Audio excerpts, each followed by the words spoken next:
What it do, everybody out there? How y'all doing out there this Sunday evening, September 19th, 2021? Hopefully, everybody's having a fantastic Sunday. How about them Cowboys? Even though I hate the Cowboys, but they are doing their thing today. Second week of the NFL. So fantastic, Sunday to relax. Hopefully, everybody's enjoying theirs. I would be remiss if I didn't mention today is my mom's 86th birthday. Just got off a duo call with family. You can catch us on any of the platforms, the social media, and Facebook, as well as our own channel. Of course, you can tune in and catch me as well. We're still in our summer edition, so we're getting these last dog days of summer in before we launch the new fall season, just like everybody else. But we're gonna have a little enjoyable conversation today. So let me bring on my co-host. We missed her on Wednesday. Miss Mig Mac, what's going on? What's going on, Black? How are you? Doing good, baby girl. Doing good. How are you today? I'm okay. I cannot complain. Just sitting here, enjoying watching the games and just having a relaxing Sunday. That's the way it should be. Absolutely. Wow. Britannica, good to see you, sweetheart. Thanks for riding with us on this Sunday evening. We appreciate your content. Please feel free to participate in the show. Britannica says, "Hey, Queen." So thank you so much. I know Tasha appreciate it. Let's bring in my brother from another mother, Mr. Kenny. What's going on, brother Kenny? Good afternoon, beautiful people. What's Yes, good? sir. Good What's to see you, up, my brother. You too. What up, stranger? Tasha? Hey, Kenny. Oh man, what you been doing? You been on some dates or something? We ain't seen you in a minute. No, definitely no dates. Just been relaxing. Just a lot of different changes going on. So You sure Karma Dizzy? You sure Karma Dizzy ain't pulled up? Hey, it's not pulled up. hey. I tell Hey you. everybody. Hey, What's what's up, going on, Sherry? sis? Brother Kenny Britannica said, "What's up, cousin?" What's up, big sis? That's my big sis. That's what's up. Yeah. Britannica, you're welcome. Look, the link is you're welcome to come on with us live right now if you feel I've like been doing telling so. her. I've The been link telling is her. in there. Here it is. All you got to do is come on. Even if you can't stay the whole time, we welcome always new visitors, and we're gonna have a good, fantastic conversation as always. You're always welcome. The invitation is open. With that said, my sister Sherry, she's on from the NYC. What's up, sis? What's up, brother? All right. All right. So I was telling them, sis, that for us, this is a glorious day. Our mom turned 86 years old. We just got off a duo call with her. We're blessed. She's in relative good health. Still the same ornery self. So hey, what can we say? And that's good. That's a That's blessing. good. That's a blessing. Mhm. So we love it. So Britannica, hey, join us, sweetheart. We'd love to have you on. So you might say, well, what are we going to do today? If you don't know, on Sundays, we always like to keep the topics really, really light, keep it fun. We try to tackle the big stuff through the week. And so being that I had been away for a while, we thought this was a great time to tackle all of the various hot topics out there. Just so much has been going on as we wrap up the summer. And so we're going to touch base on as many of them as we can. And our list is not all encompassing. If you guys have something, please throw that in there. If there's something that you've been wanting to talk about to hear our take on, all you got to do is put it in the window. All you got to do is say it on live. We don't run. We better than Stephen A. Smith here. We don't run and we don't yell. You know what I'm saying? Well, we yell sometime. No. Yeah, No, I'm just. But we're not as irritating. What's up? Oh Candace? yeah. How you Hey, doing, what's sweetie? up, Candace? What's up, cousin? Yeah. So we're gonna tackle these topics, and as I like to do, McMac has compiled a list of topics. I like doing it this way because I don't really know what topic she's going to put out there. And so with that said, she throws out a topic, we discuss it, and we always try to put our own little spin on it, not just discuss it for discussion's sake, but how does it relate to the overall relationships of men and women? That's what we do here at Real Talk. So we don't just do mindless gossip. What's going on, Aaron? Aaron, how you doing, my brother? Good to see you. Again, that invitation is out there, so I'll put that link out there again. We welcome any new visitors to come on. We'd love to hear your take on any of these topics that we throw out there. So I'll leave that up for a few moments. And while Tasha kind of throws out the first hot topic, Tasha, what you got for us, sweetheart?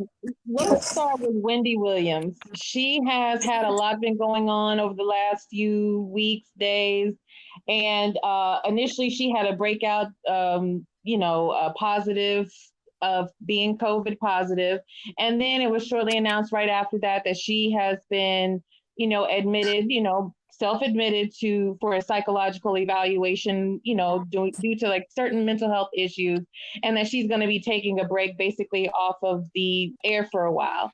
And I want to, I know that you and I said something about it briefly, just like in passing, but really it kind of brings to the forefront those relationships that end.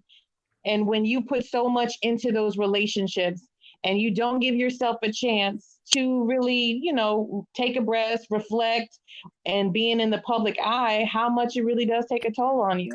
So, I just want to, see what everybody else thinks, approach it from that side. What does everybody else think?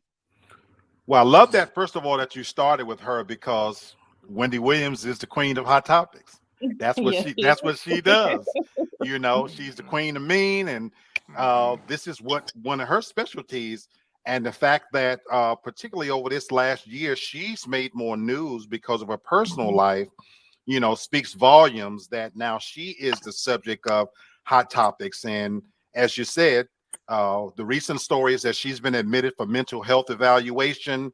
So I have my theories, but I would like to know what you guys think about what she's going through and what's your take on her situation. Well, I think that she always talking about other people's business. I understand that's what she do, but her own business was spoiling. Sometimes you gotta be stopping on other people's business and take care of your own. I kind of feel sorry for her because the relationship really drug her down. Like Tasha said, she put her all into this man, and you know what I'm saying, she couldn't really handle it. But see, I feel sorry for her in a way, and in some ways I don't, because even though you slept with certain people, if you didn't tell about them all now, I'm talking about Method Man, knowing that he have a lady, you know what I'm saying, why would you be trying to mess up other people's relationships? So she's still doing mischievous stuff. So I think that, you know what I'm saying, she needs a, I don't know, she needs a lot of work. She got a lot of work to do. Definitely that. What's up, Hannah, sweetheart? Good to see you. Hope you pop in. Hannah? Yeah. Hey, my take on it is, separating what she does for a living and her personal life can probably be really difficult. Obviously, she does celebrity gossip, which makes her a villain to a lot of people. Yep. So dealing with that, and then going through what she's went through with her ex-husband, she's had some health issues. Yep. And all that now, with the COVID-19 and now this other mental, she got to take a break. I think sometimes we have to remember that these people are human beings as well. They're human just like we are. But in Wendy's case, I think that she really never took the time to get help mentally and emotionally, and now physically it's taking a toll on her. So I don't ever want to say karma is real, but sometimes you got to really think about sometimes what you put out in the universe. A lot of times it come back on you too. Absolutely. What do you have to add, McMack? No, I definitely agree with Kenny there, but also that what she went through, of course, like with the relationship, of course, I think it was so traumatic to her, and her response was so knee-jerk, trying to get back into another relationship with someone else. Like you definitely have not had a chance to really process everything. And again, like I said earlier, with you being in the limelight as a celebrity, sometimes it's just best just to not say anything. Sometimes Yeah. you just should just be, I need to take a break for personal reasons. And I think people would have understood that and respected that a lot more. Because again, you know, like it's not like she got nicer behind it. She got a lot meaner behind it, I would say. So You it's got kind that of like right. it makes it really hard for a lot of people to have compassion for her. Therein lies the biggest thing is that I love everything everybody said, and I agree with everything. She's a human being at the end of the day, but she's made it a little hard for people to feel any sympathy because of how she's handled other people's sensitive issues, which is how she makes a living.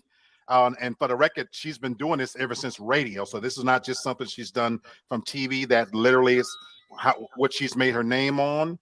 Having said that, I love the fact that we, talked about, Kenny says, separating, real life from, what's imagined. That's because it's her job, so I get that part of it.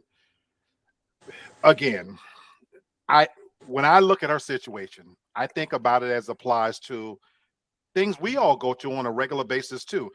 Doing a show, we've been doing this going on 2 years now, for close to 2 years. Kenny, you do your show as well. It's very taxing to show up. We're doing this on a small scale, showing up on a couple of social media sites, but it's very, very taxing, believe it or not, to put together what we hope is decent content and show up, be present and be active and put a good show together. And she's at the highest level doing this. Now, of course, she has a production team behind her, but still, she's the face of the show. So that in of itself is very stressful. Now, add to that the fact that you're living out your worst nightmare in public. Mm-hmm. And part of, just as much as she's being defined as for her meanness, she's also been defined for what Kevin says and what Kevin does. And so I've been saying this for a long time. Women handle rejection way different than men handle rejection. As men, even when we get played in our worst moments, there's a defense mechanism that kicks in for us that we can put on a better face in most cases. Now, in most cases, but we can go out and bag as many women as we can and cover for ourselves a little bit and cry at home or whatever. But for her as a woman living that out, and think about what she's going through. Her husband of all them years, who's been with her, all of a sudden, not only did he not leave her, that the relationship ended, he's moved on to another woman, younger, more attractive, and they have a new baby.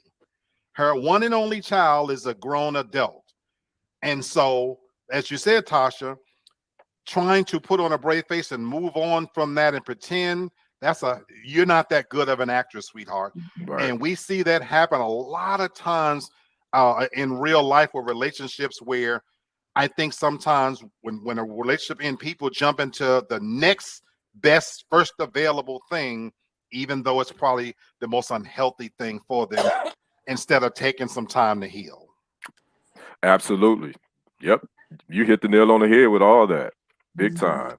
But my thing is hopefully that she has someone in her corner, in her family, her immediate family, or a close confidant that would definitely make sure that they take care of her. Because I'll be honest with you, I'm not the biggest Wendy Williams fan. I'm not. I got you. I've never really liked her.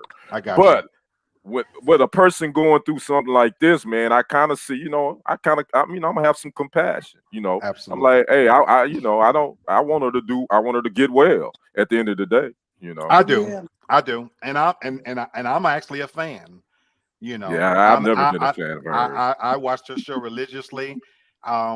Even as mean as she was, I thought she was very good at it. I admired how good at it she was. She's queen of nasty, and yeah, she's good at it. She's built like a bad question mark. Oh, definitely. Oh my God, yes. Y'all is crazy. Well, that's true. So she's not attractive, but I think, Kenny, that's what kind of helps her. I agree. Ugly people are usually very talented. So,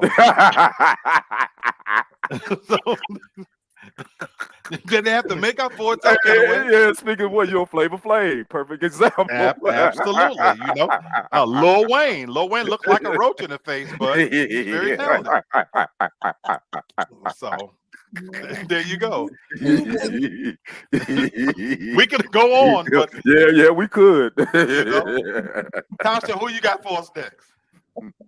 Well, the next couple that we have is T.I. and Tiny. They're not going to be facing any charges in the Los Angeles sexual assault investigation. The judge ruled that due to the statute of limitations, they would not be moving forward. I have a lot of problems with that because any other time with a lot of other cases, statute of limitations seems to have no issue. So, but from there, I would say, like we were talking about with Wendy, separating the artists, those two individuals from their personal life, as a couple, where do you go from here? You know, the argument has been that, oh, like R. Kelly, he got off on his first charges, so it's only fair that they have as well. So where do they go from here? Does T.I. come out with new music? Do they continue on with their TV show? As a couple, more personally, in order to, you've been married for a long time, we know that those two like to dip and dab and bring extra people into their bedroom and into their relationship. What steps do you take now? Yeah. All good questions. All good questions. You know, I know what I go ahead. I think that that Los Angeles situation may be closed, but I still think they still got this other thing going on in Atlanta with those. I don't even know if I just want to call innuendos. I don't know right now. It's just hearsay. We don't know if it's true or not what they did in Atlanta. I don't know. I'm always been a person when it comes to the justice system, when it comes to people being accused of something, I tend to not like to say a lot just because a lot of times when you get the first initial story, you don't have all the facts, you don't have all the details. At that point, it's just hearsay. So at this point, T.I. and Tiny, my personal opinion, I mean, they've laid low. I'll be honest with you. I follow T.I. on Instagram.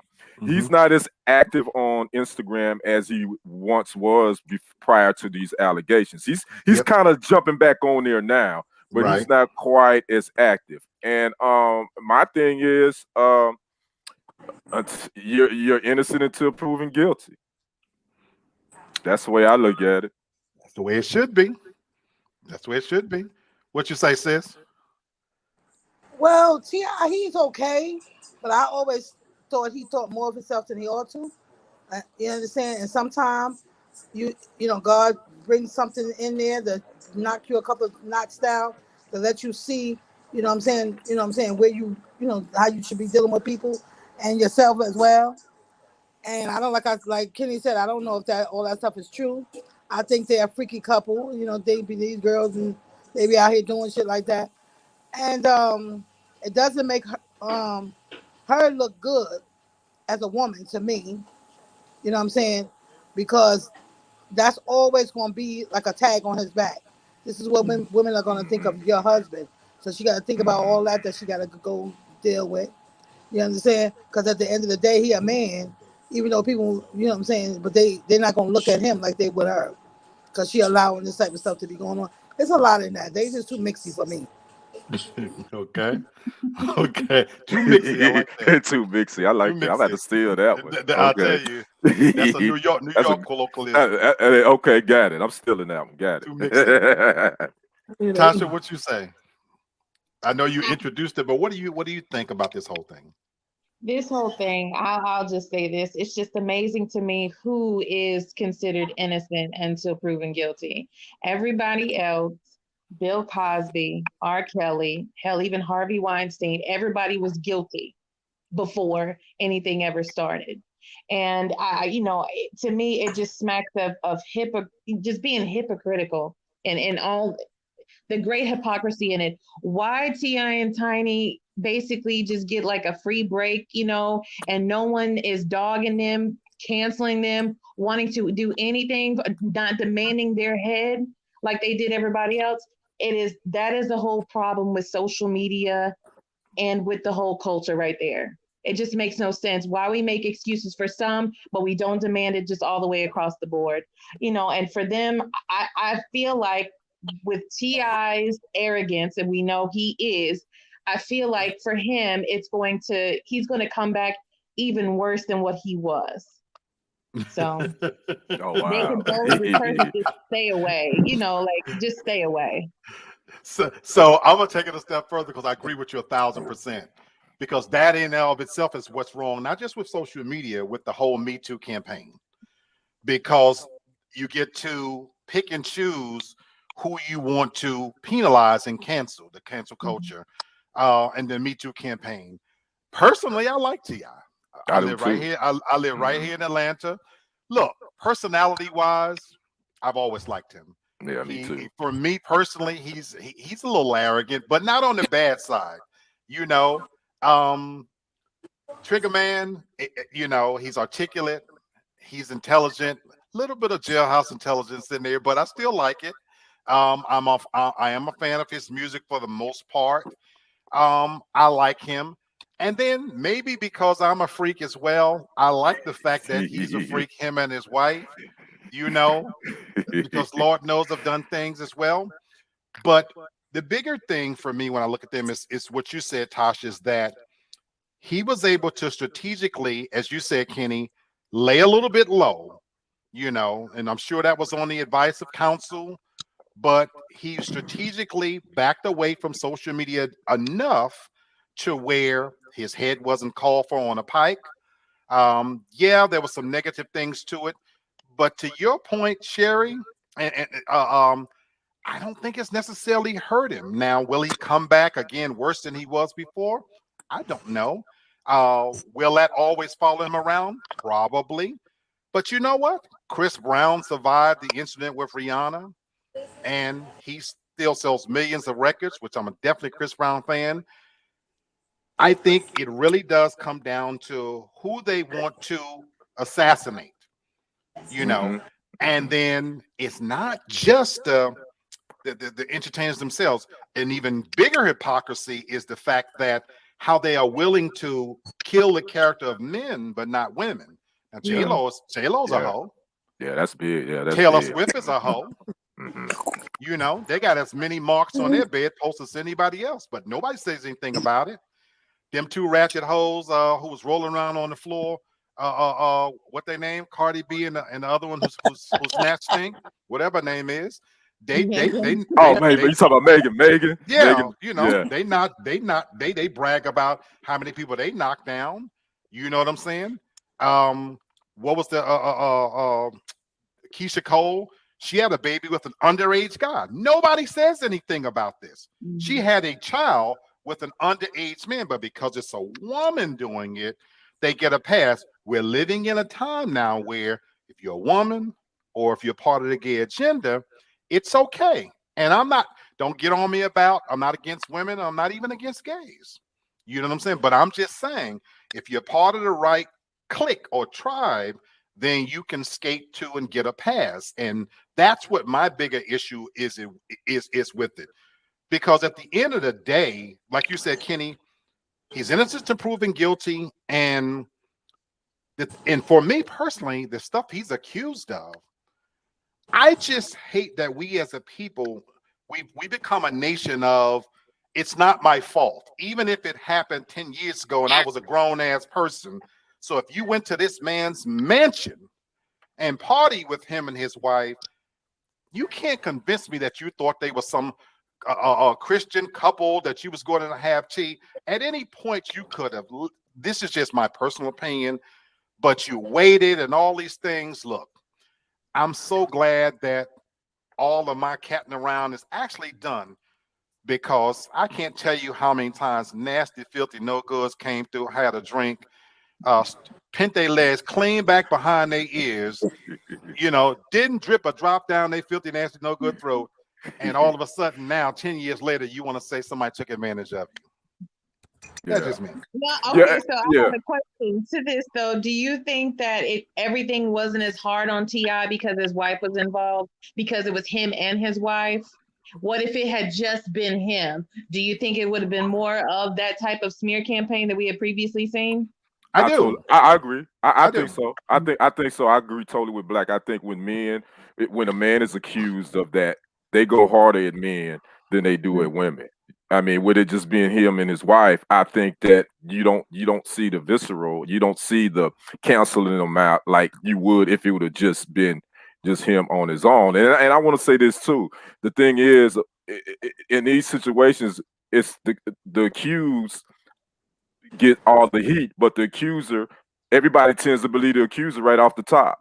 And you know, and I think that's unfair. And I say that as me being a man, and I have sons, and not saying that my sons aren't capable of doing something. But in a situation like this, why you don't believe my son, but you're just gonna assume outright and believe the woman, no matter what she says from the very jump. So that's another thing that's difficult in these situations too. Because I always say that the only people that know what really happened is the people that's there. Absolutely. I posted something on my social media just today. MJ, famous guy, internet, got 1 million followers, whatever, Rich. He did a thing where he was telling his nephew, MJ is rich. He's created some kind of company, but he's a real popular guy.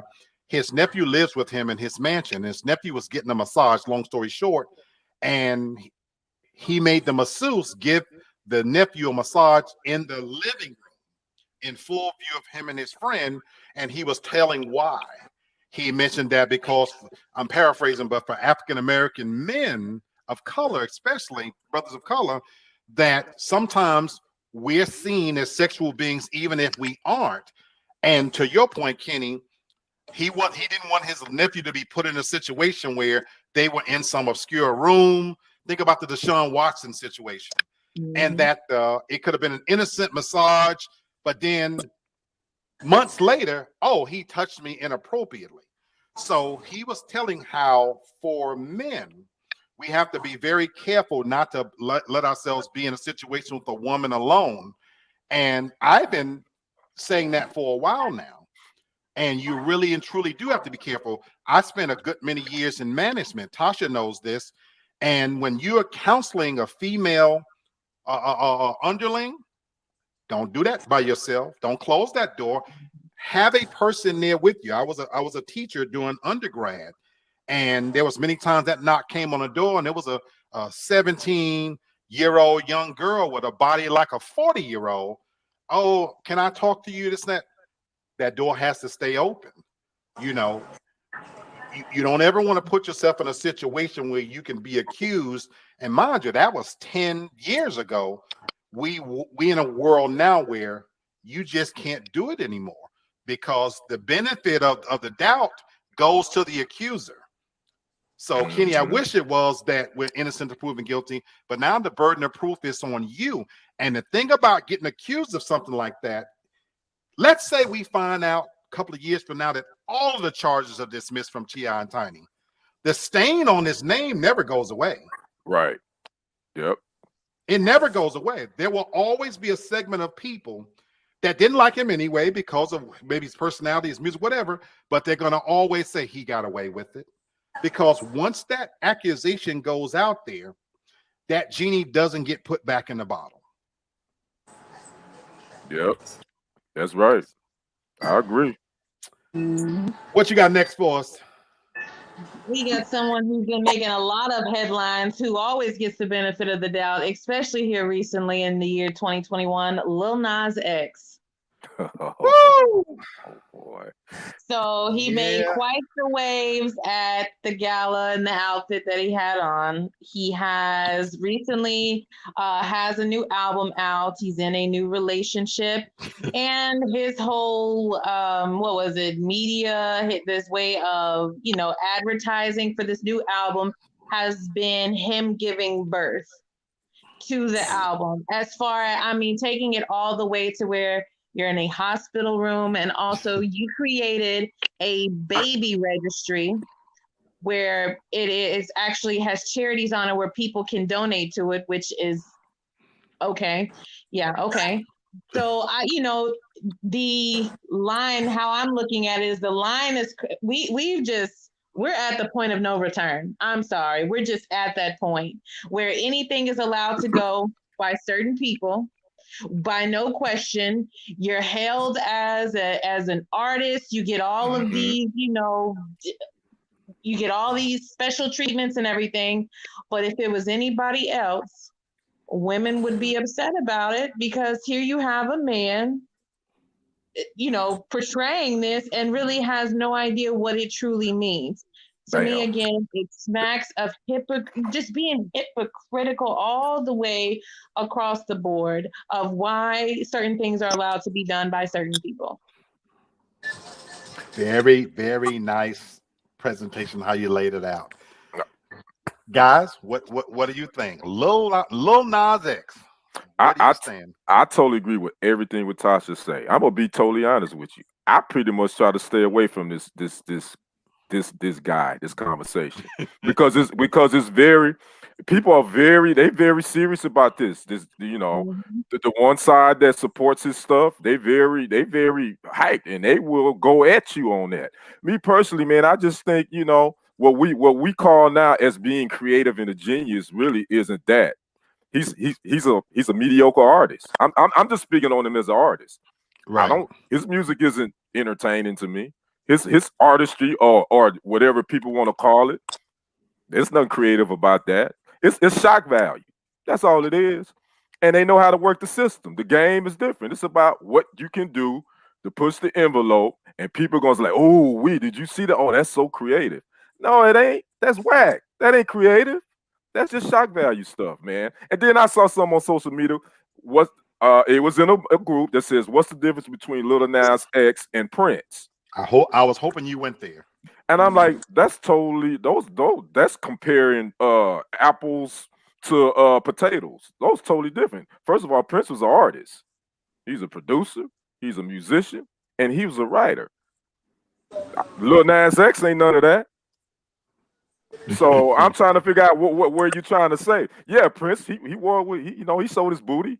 He wore pants with a cutout and wore the Teflon shirts and all that. But he was taking men's women.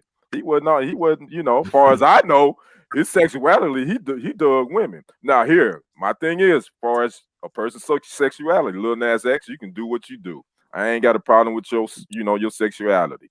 My thing is, you trying to imitate that you're pregnant with a baby, that's disrespect to women, because men, we have no idea what a woman and her body goes through during pregnancy. And for you to do that, I thought that was disrespecting women on a whole. There wasn't nothing creative about that. That was totally disrespectful. So again, I pretty much try not to say nothing about Lil Nas X, because I don't even rock with him like that. And it's not because of his sexuality. I just don't dig him as an artist. I think he's not a great artist. Well said, my brother.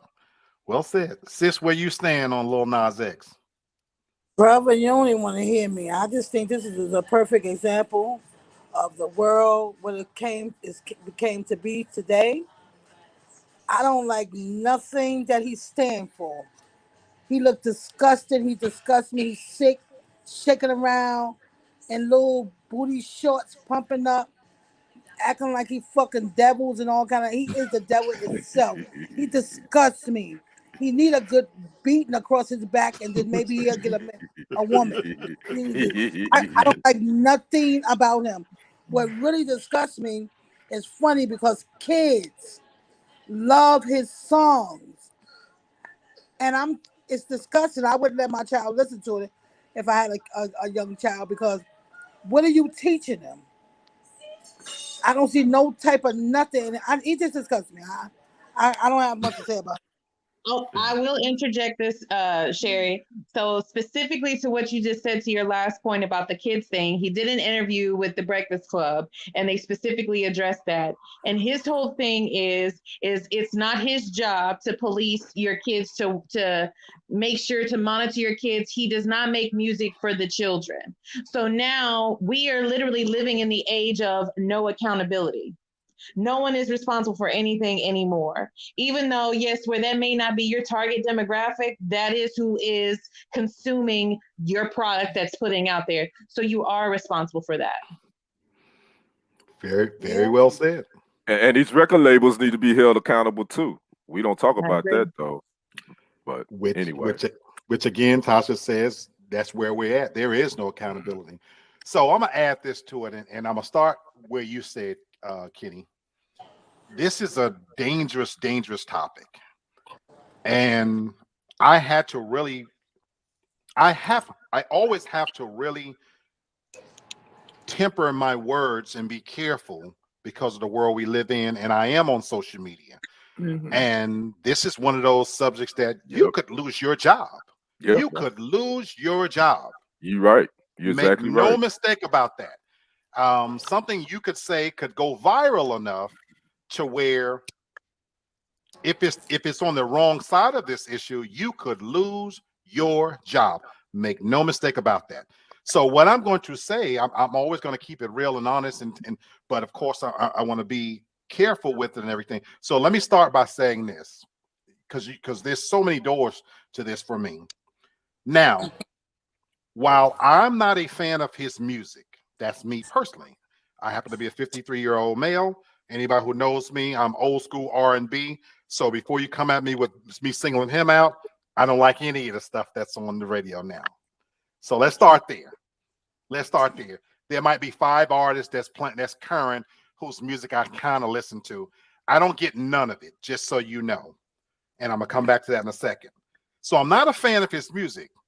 I do think the campaign he put on to hype this album, I thought it was brilliant. I thought from a marketing point of view, it was brilliant strategy. He knew that Drake's album was about to drop as well. Drake had already on his album cover showed a bunch of pregnant women. Now, when you're making a new project, people say, "Oh, that's my baby." And Lil Nas X talked about this. So for him, it was a stroke of genius to, oh, you know what? What if I actually say I'm really pregnant? And he went through the whole thing, giving birth to this project, you know. So I thought from a marketing standpoint, it was strategically brilliant, because I think back to Madonna when she offended the Catholic Church and things that he's not the only person who's done this, you know. So with that said, I don't have a problem with the strategy he used to take advantage of the system.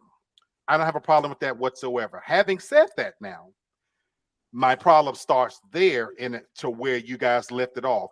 Where's the level of accountability and where's the outrage from the same demographic, in this case, women, who had it been done by somebody else?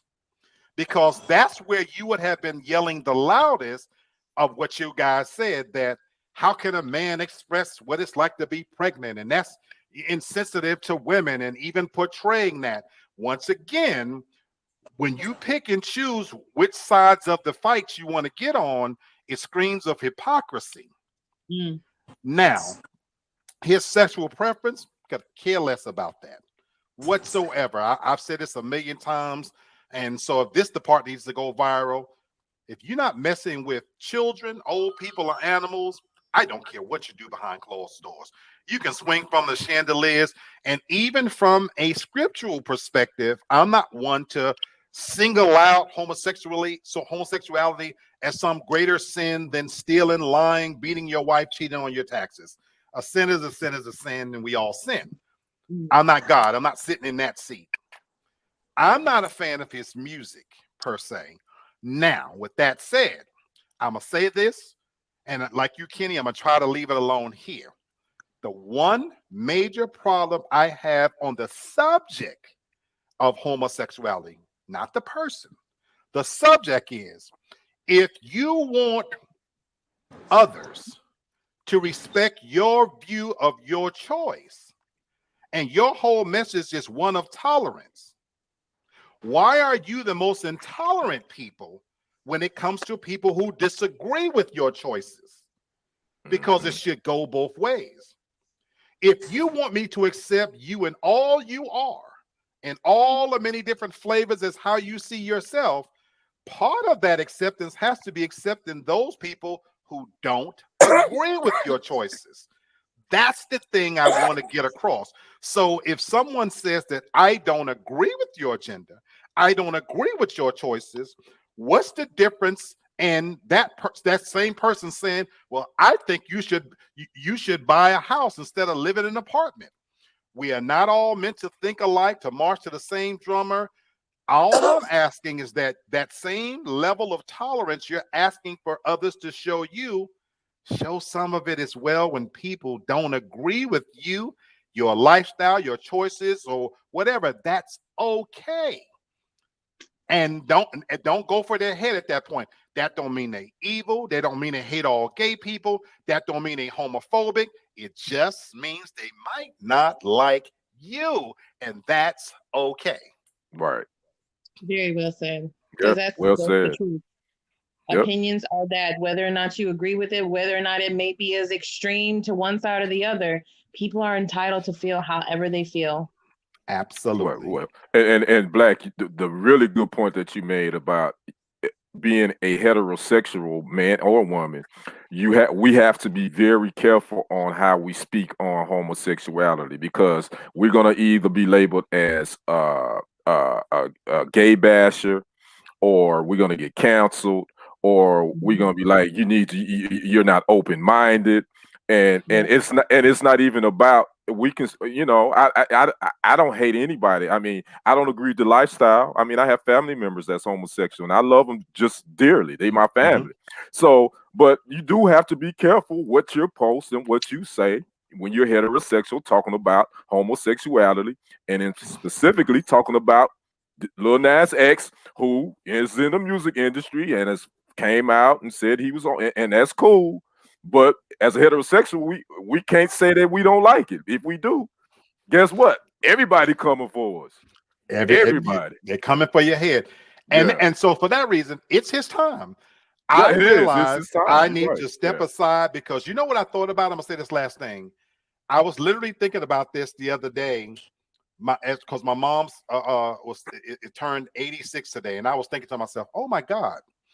I remember growing up and my mom was listening to BB King and Bobby Blue Bland, and some of those, she was big into blues, and then my brothers and sisters in the Motown era.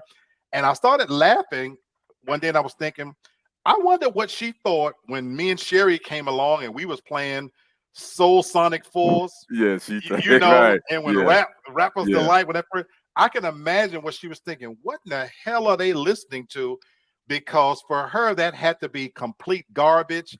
And so I realize now, as a 53-year-old man, that music is not made for me. Let's be clear. Yeah, it's not. They don't make it for my demographics. So if you're the old guy in the club, they're not making that for you. Yeah, you know what I'm saying? All the filthy, nasty, dirty things I did, I came up in the Keith Sweat era, the R. Kelly era. That was my music. Johnny Gill, New Edition, Blackstreet. And so for me, again, it's not just Lil Nas. I don't get any of it. I don't get the MTV Music Awards was on just last Sunday. I don't get any of it. I had to come to that realization. It's not made for me. Yeah. So for that younger generation, they love it. That to their ears and their palate, and that's how they dance. It's their time. It's their time. You're right. And let me say this too.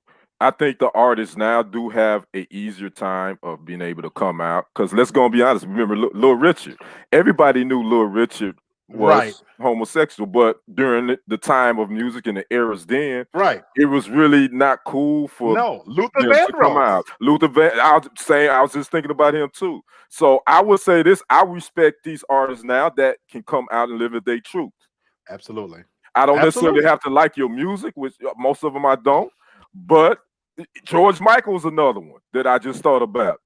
So we've had a lot of these music artists. Right. Gay is not new. No, it's not new. It's not new. It's just now that it's their time. It's their time, and you cool with just throwing it in our face like that. Absolutely. And that's okay too. I mean, but I ain't gonna watch it. I don't like it. It ain't my thing.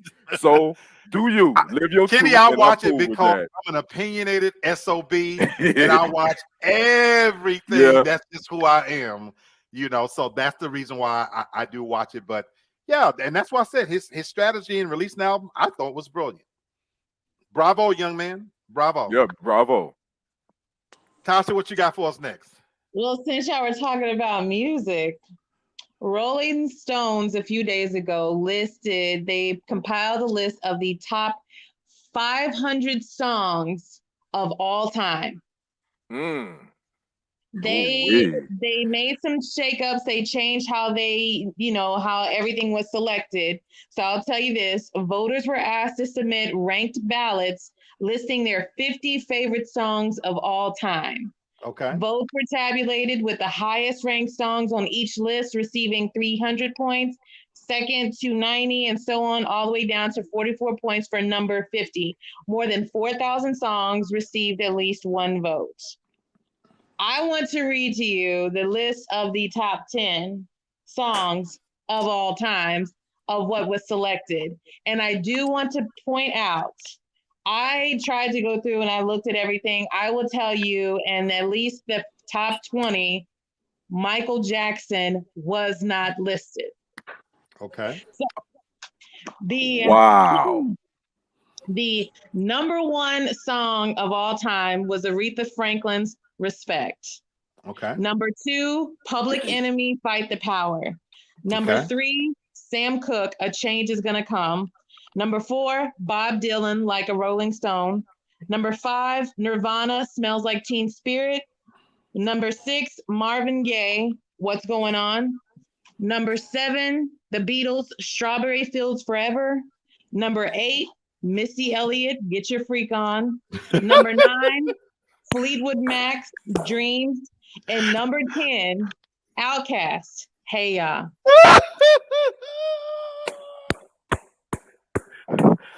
I love it. I love it. I love it. I love it. First of all, Hey Ya isn't even Outkast's best song, and I like it, but that's at the top. No Michael Jackson song made the top 10. That not is even crazy. The top 30. Are you not serious? Not even the top 30. Prince did not make the list until number 18, and that was behind Jay-Z and Beyonce. I love wow. it. I love it. I love it. I love it. That list has so many.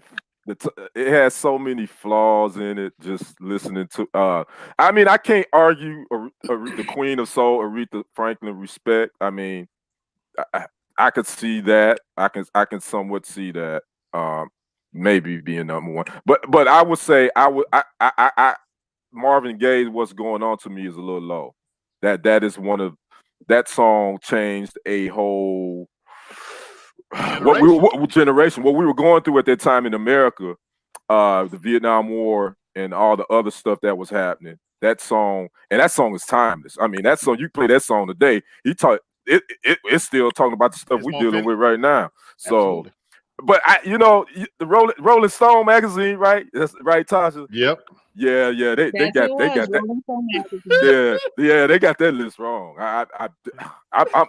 I'm speechless. I'm crazy. Okay. How I heard about the story, I was actually on TikTok. Carson Daly was on a show and he was talking about this. Everybody knows Carson Daly from TLR, right, from MTV back in the day. Mm-hmm. And he was absolutely frustrated with this list.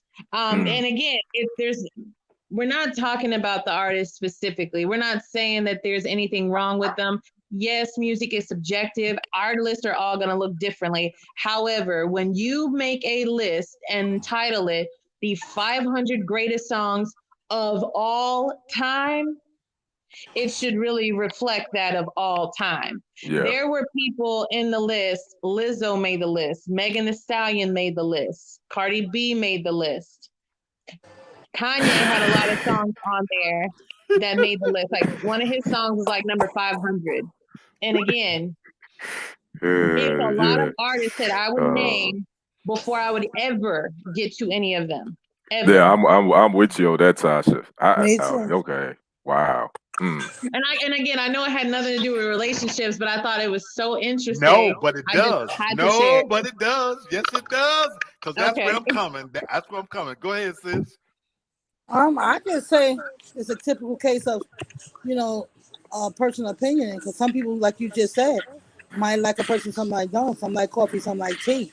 You know what I'm saying? But sometimes, what we might think is more classic. But I mean, Lizzo, though, like, Right. Yeah, I don't. That's just crazy. I'm speechless with that. A whole lot of people should have came before her, but Yeah. that's just their opinion. That's how I see it. So I'm laughing. It's definitely their opinion, sis. So let's start there. I mean, it's a poll. And just about any poll, it's done with the intention to create enough dialogue and back and forth. That's kind of like saying who's the GOAT in basketball or football. That's what it's there for. Having said that, it is a profession. It's a personal taste kind of thing. But Tasha, I think it has everything to do with relationships. Okay. This list highlights what's wrong with relationships. There is a supreme disconnect between what men and women relate to and how we relate to each other.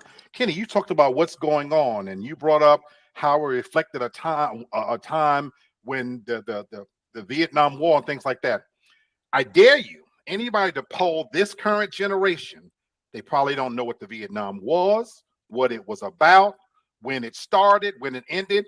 Most of it, there's social media experiments out there where a good deal of the population, young and old, couldn't tell you who the current president and vice president is. And that's true. And that's the God's honest truth. What this speaks to is where people are. If you look at that list, it has no rhyme, no reason whatsoever. It's purely reflective of the social media moment of what's happening right now. Think about it, that Jay-Z and Beyonce would make the list because they're social icons. You know what I'm saying? And then you have ones who will throw in Bob Dylan because it sounds cool, even though they probably have no idea what his discography is all about.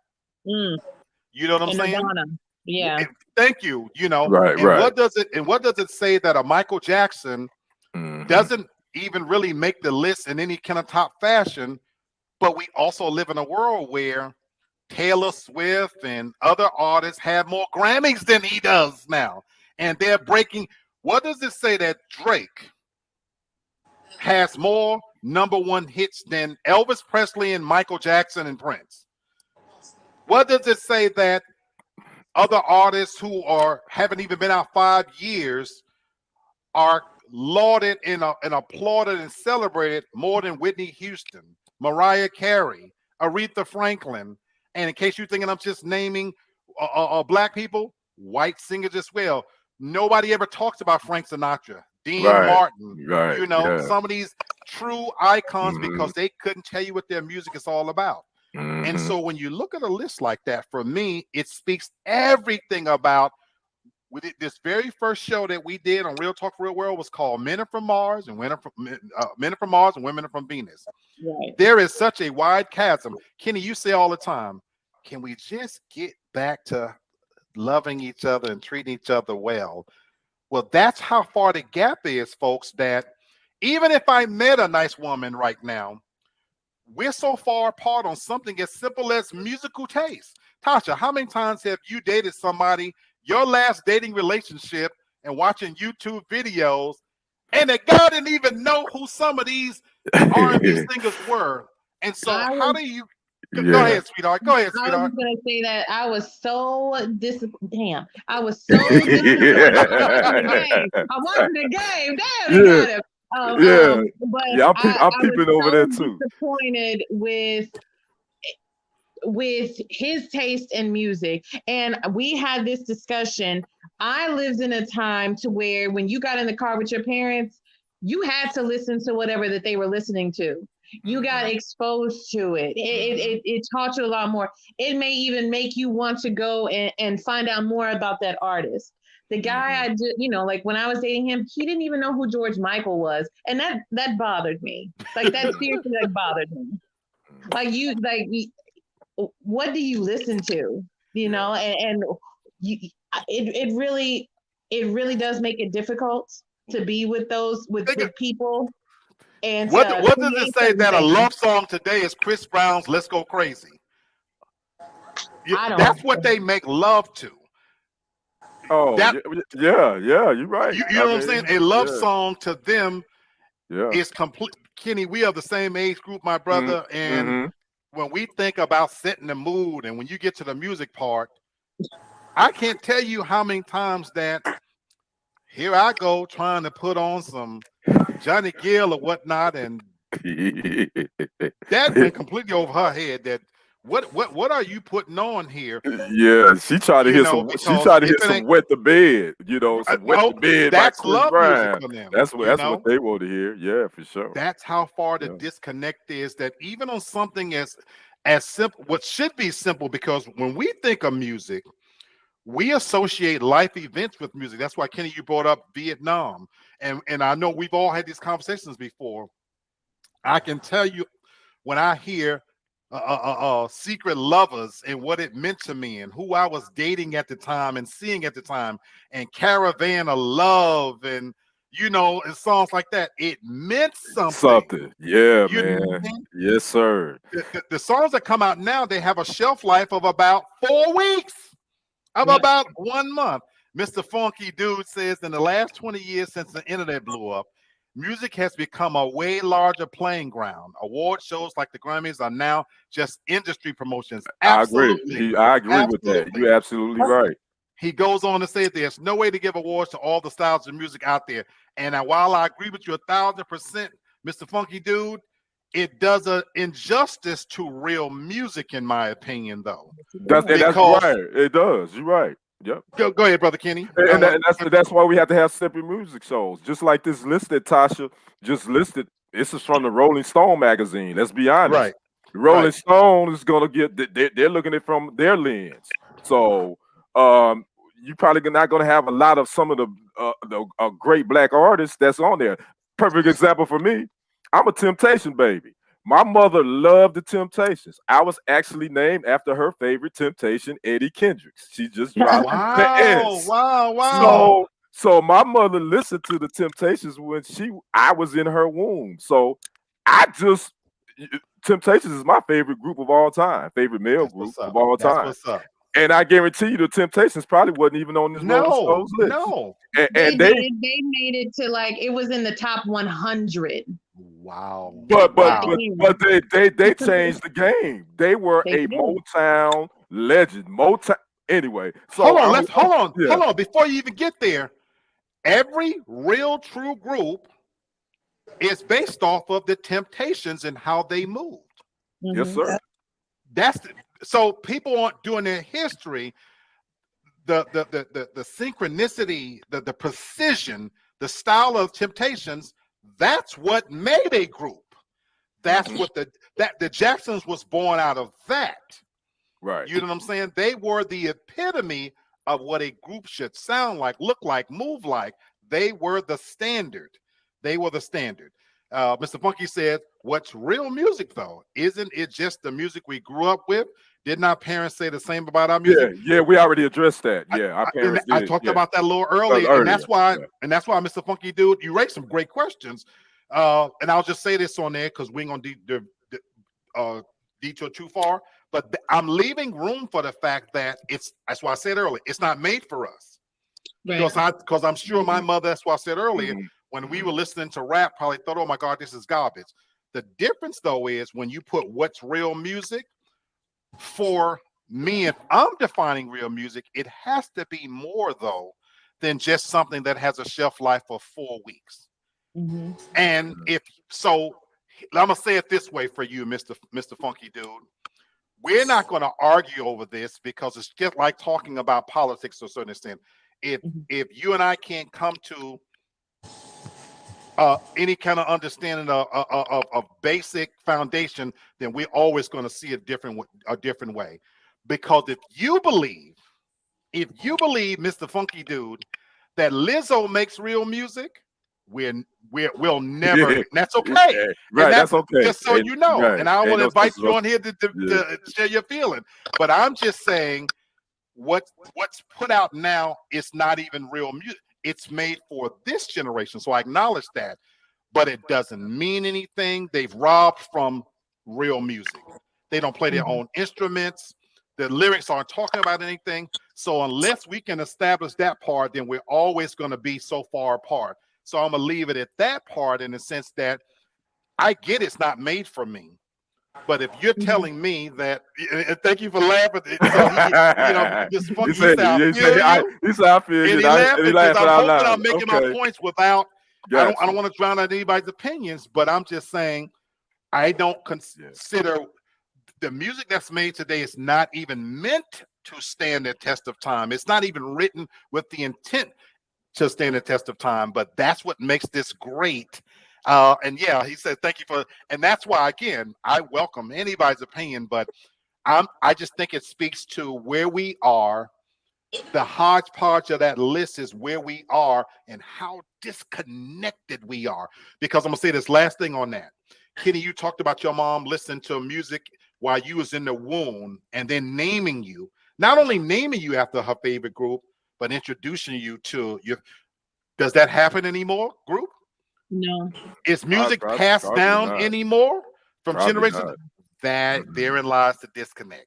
It's not even passed along anymore. So that we're not even teaching the generation behind us who Bob Dylan really was, who Nancy, Frank Sinatra really was. You know what I'm saying? Nancy Wilson, Dionne Nancy, Warwick. that's what that was on. That was on my brain. Yeah, You know what I'm yeah. saying? I mean, just, We're not teaching the next generation how rap came from jazz. We're not even educating them. So that's the disconnect, what we're talking about. Tasha, what you got for us next? And thank you, Frank, for joining me. And thank you. Keep it coming. Well, we have another magazine that did a disservice to the people. Time magazine put out their, list of the top 100 most influential people of 2021. Some of the people on their list were Prince Harry and Meghan, Naomi Osaka, Lil Nas X, Stacey Abrams, Britney Spears, Simone Biles, Ben Crump, and it goes on and on and on from there. I think this goes back to what we were talking about earlier. So where sometimes we give people certain titles that they have not earned. And again, in this, discussion, it is, yes, who you may consider influential.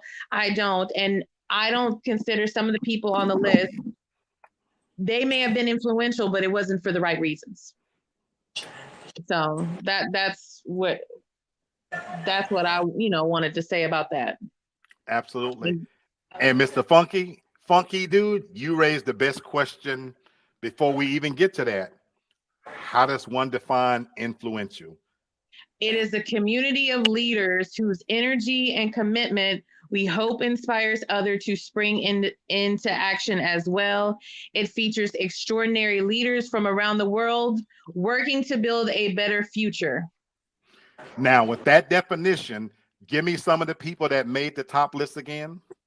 Simone Biles, Naomi Osaka, Britney Spears, Dolly Parton, Prince Harry, and Meghan Markle. Those are listed under the, not Simone, but they're listed under the icons. For the pioneers, Billie Eilish, Ben Crump, Aurora James, and the list goes on. Under the Titans, Simone Biles is listed there, Timbaland and Swizz Beatz. Tom Brady is listed under there as some of the Titans. And then, of course, they have like different artists like Bad Bunny, Lil Nas X, Tracy Ellis Ross. Oh, my God. And some of the leaders, Joe Biden, Kamala Harris. This list is starting to piss me off. I'm going to be quiet. It's starting to make me mad. I understand. What you got to say, sis? They listen just like you said. It's just all, but it's just like you said. It's for this era. You know what I'm saying?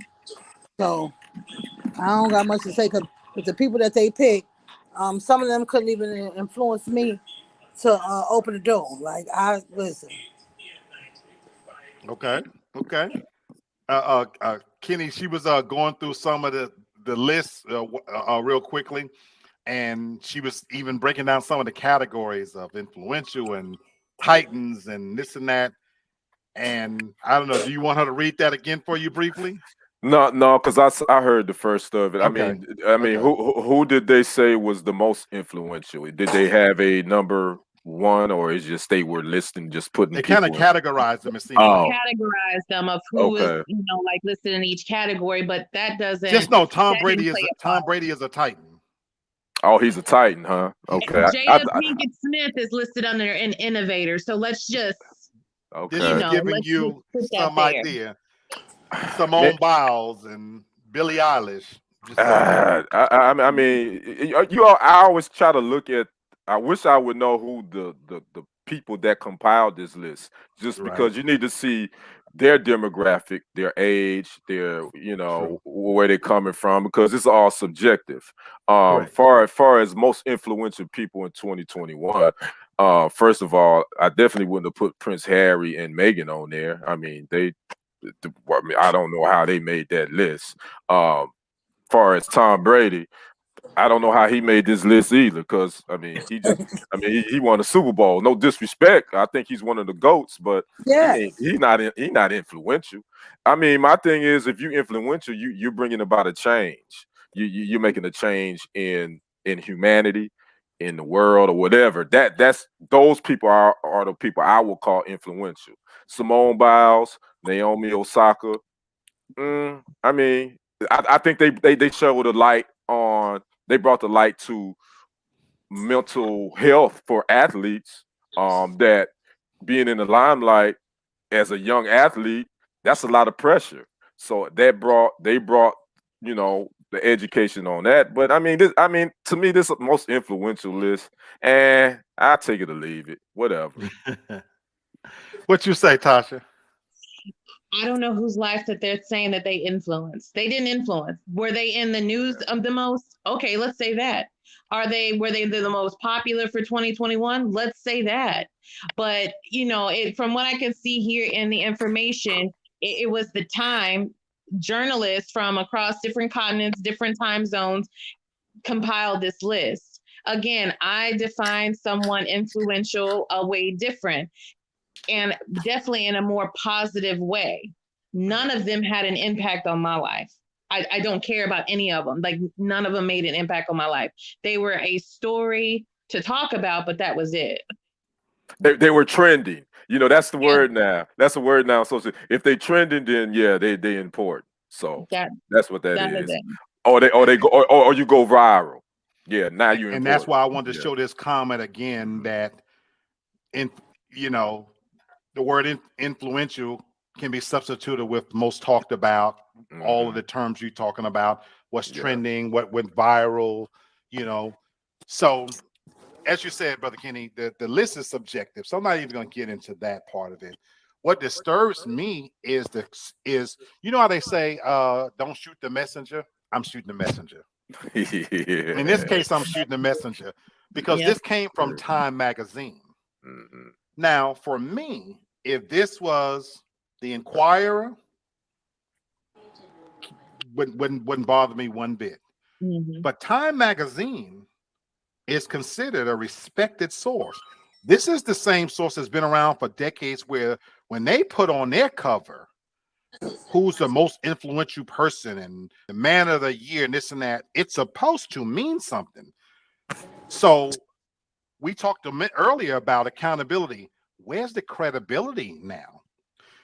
In the previous administration, one thing he got right, and we don't want to admit this, but he cast such a large shadow on the media and their level of responsibility.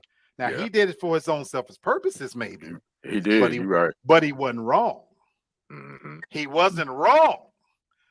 And so sometimes where you say, don't shoot the messenger, in this case, I'm shooting the messenger, because for Time magazine to come out with this list, it's an incredible disservice to their own history and legacy.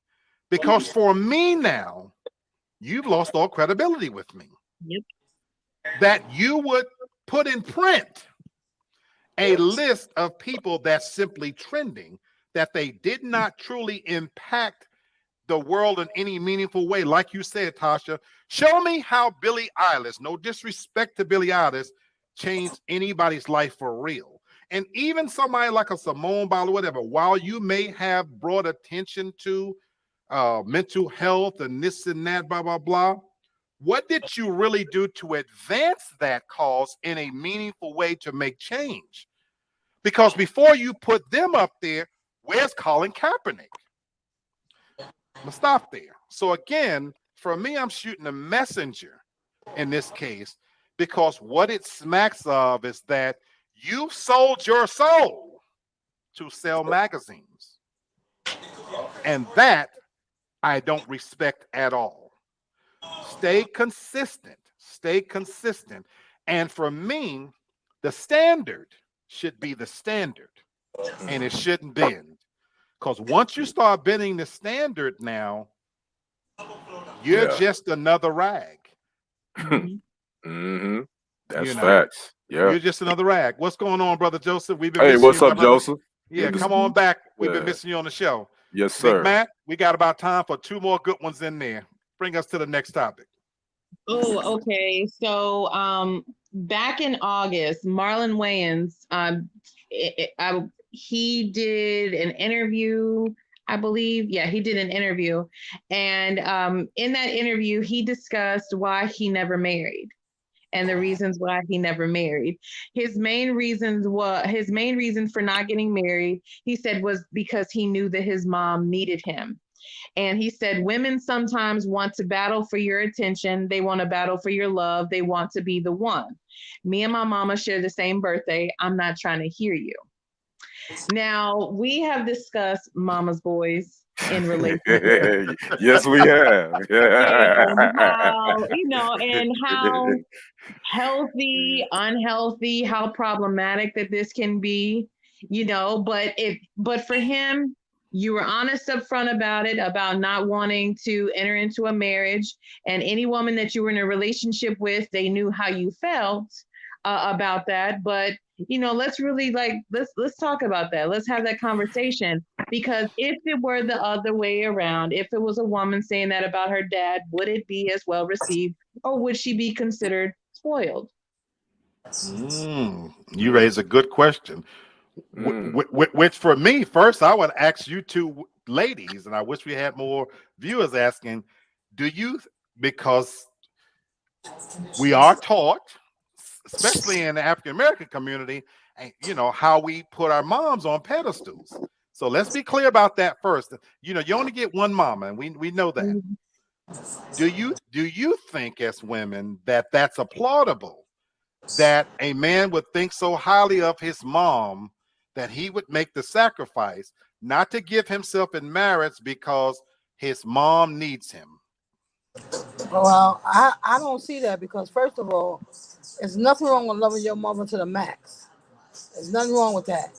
But at the end of the day, you have to live your own life, and your mother can't give you what a woman can give you.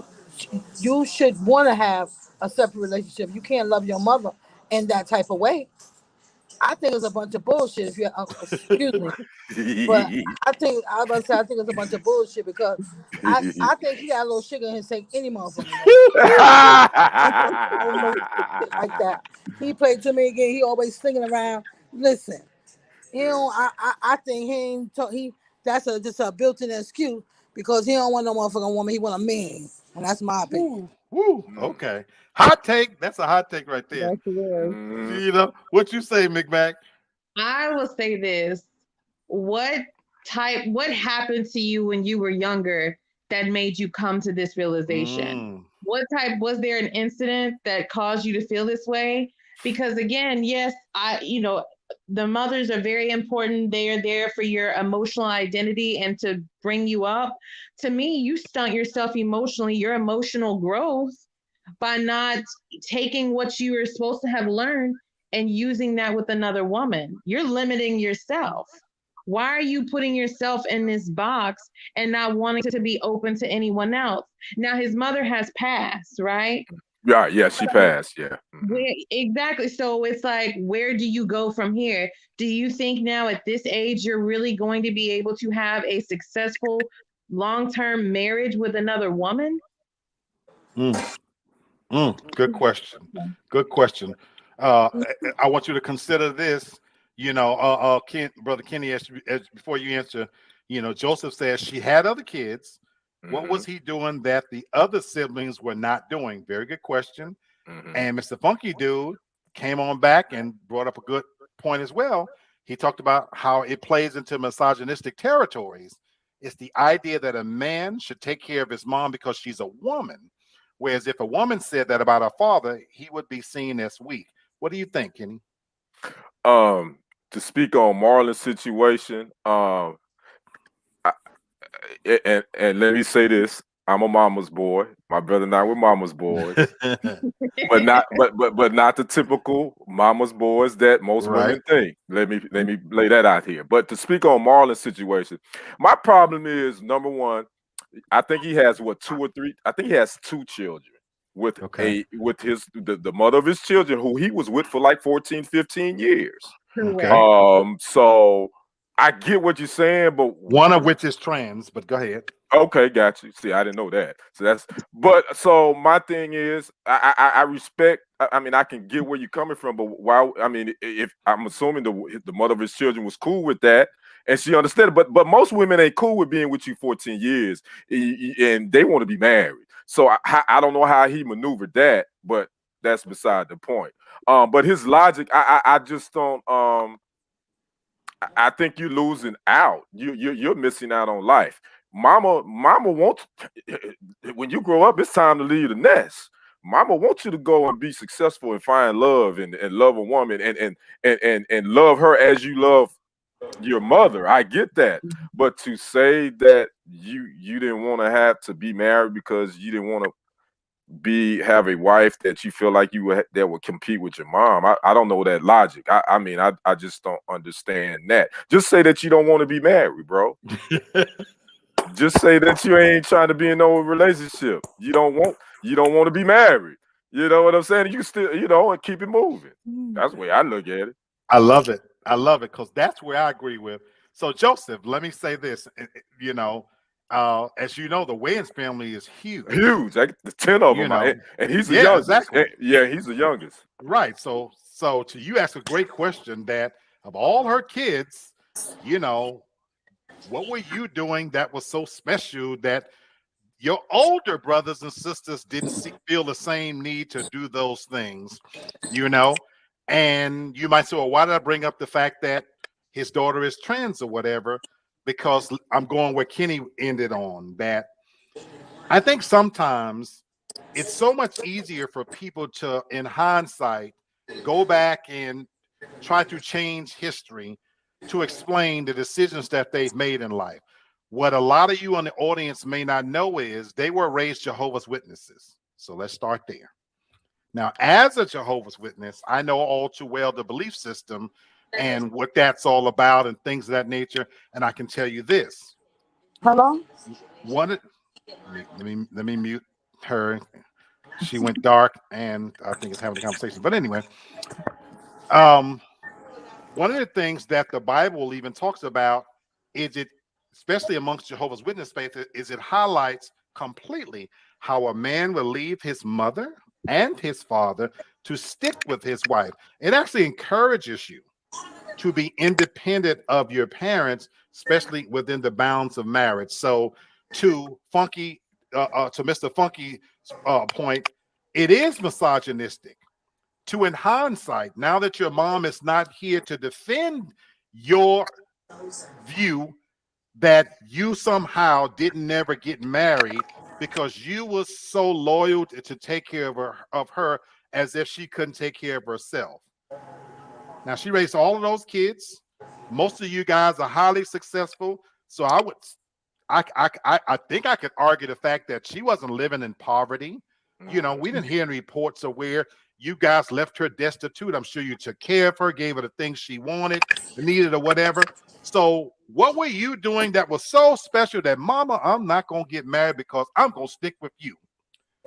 But she was in a relationship with a woman for over a decade and produced children, but didn't never see the need to get married. So I like what you said, Kenny. Just say that you didn't want to get married. Maybe you weren't mature enough, you weren't qualified, whatever the case might be. But don't go back and revisit history now and try to explain the failings. I've been married before. I was a decent husband. You know why I never did it again? It's a lot of fucking hard work being married. It is. It's more than a second job. Yeah. Because to truly be, see, I can date all I want to, but when you stand up and make somebody your wife or husband, Yeah. that's not something you can walk away from now. Every decision you make is about that person and you're accountable to them. That's big commitment. Yes. That's a major commitment, on way bigger than that's my boo, my girlfriend, this and that. Mhm. That's your wife. That's your husband. Mhm. And so I think it smacks of a lot of this generation coming forth and trying to explain why they never took that final step, you know, and this is the reason why. Bruh, just say again, I didn't get married because I wasn't ready, you know. I didn't want to do it or whatever. But don't try to put shit on something and call it something else. You know what I'm saying? Yeah. It was what it was, you know. And you made some decisions, and to Sherry's point, looking from afar, you never really seem quite really that mature enough to be married. If you ask, this is me on the outside looking in. Now, whether you like to pin a leg or two behind your ears, that's another whole subject. I don't know. Yeah, I don't know either. You know, that ain't my business anyway. Right, you know. So I don't know if those were some things that kind of is that, but just strictly from outside looking in, you never truly seem mature enough to be anybody's husband. You know, Tasha, give us one more. I'm sorry, you had something, Brother Kenny? Well, Kim Whitley is going to be uncensored tonight on TV One, and she said that because you know she played on a couple of episodes of the Wayans Brothers, I believe. Yeah, that one episode with Marlon. She said Marlon was packing a baseball bat down there. That's what she said. That's what Kim Whitley said. Yeah, that's why all them men like him. Hey, Sherry said that, Marlon, not me. If you watch it, I didn't say that. Sherry said that. It seems like the men in the family want to be women, and the women in the family want to be fucking men. They don't want to fuck them. Well, we know one of the reality stars, Safari. You know, that you know, even as a man, I've seen the picture. You know, it wasn't like I was just dying to look or whatever, but I did see the picture. The brother packing heat. Oh, he holding, huh? He holding. Brother holding he went through the line twice when it came to penis size. That's right. Right, but also can you make the argument as well though, of how immature he is though. I wasn't even going on the immaturity. That's clear, the immaturity. Yeah, but that's clear. But what I was gonna say is he packing serious heat. And I would put my entire paycheck on the fact that he played for the other team. Oh, okay. He do. He just got married to make it look good. That's why he going through no. So, but I said on another show, that's kind of why I get homosexuality for men. Kenny know I said this on another show. Because at least for men, you getting fulfilled with something stuck in you, something with a nice pulse running through it. You know, they might come on. They might think. Kenny said, "Leave." You done took a hard left, Black. Let's get back. On track. I'm a leader. Just so you know, my gay brothers and sisters, I feel you. I understand. I feel you. Okay, Tasha, come on with it. Okay, so we're gonna get back serious. Okay, Michael K. Williams and his death, it was tragic, it was sudden, and it was unfortunate. YG, the rapper, recently sent out a post on Instagram saying that, I quote, "I hate being sober." And you know, when I think in this day and time when artists make certain posts like that, I think that it should be taken seriously, because we are seeing a whole new epidemic of artists, different people comedians coming to certain fates so tragically over addiction. And it is something that, you know, like we don't talk about. I don't think it gets the attention that it needs. And of course, of how and relationships, how difficult relationships can be with someone who has an addiction problem. But really, when someone makes a post like that, to me, it does seem like it is a cry for help. Okay. Yeah. I agree, Tasha, and it's funny that we're talking about this because for some reason I was thinking about Michael K. Williams today. I think I was just kind of perusing the internet, and I think his if he wins an award, I can't remember what award show that's coming up. His nephew, Emmy is tonight. it's the Emmys tonight, right? His nephew, if he wins, his nephew is going to accept the award in his behalf. Now, we don't know if it was drug overdose because it's still alleged with Michael K. Williams. Let me say that first. We don't know that's not been confirmed. But just thinking about how fentanyl is the drug of choice now. How I was just reading where former Hawaii quarterback Colt Brennan. This is sports related. He broke a lot of NCAA records. Tests came back today that he overdosed on fentanyl and some other drugs. Then we just had a couple of weeks ago, I think, a comedian and two other people at a party. They overdosed on 2 died and 1 they had was fentanyl. And the drug game right now is sad. It's sad that people are doing drugs and are turning to drugs. And Tasha, what you just said, I think that post it's a cry. I mean, he's a cry for help. And I'm just blessed, man, because I've never even thought about doing drugs like that. I don't, but I'm not gonna downplay other people's situation because sometimes they feel like drugs is their only hope. I've never been in that situation where I've never done no hard drugs, never even desired to do that at all. So it's sad. I mean, just hearing that post, and just thinking about all the people that we've lost, and probably more people that we're gonna lose in the entertainment industry because they feel like drugs is the thing to do. It's the cool thing to do. I don't get it. So.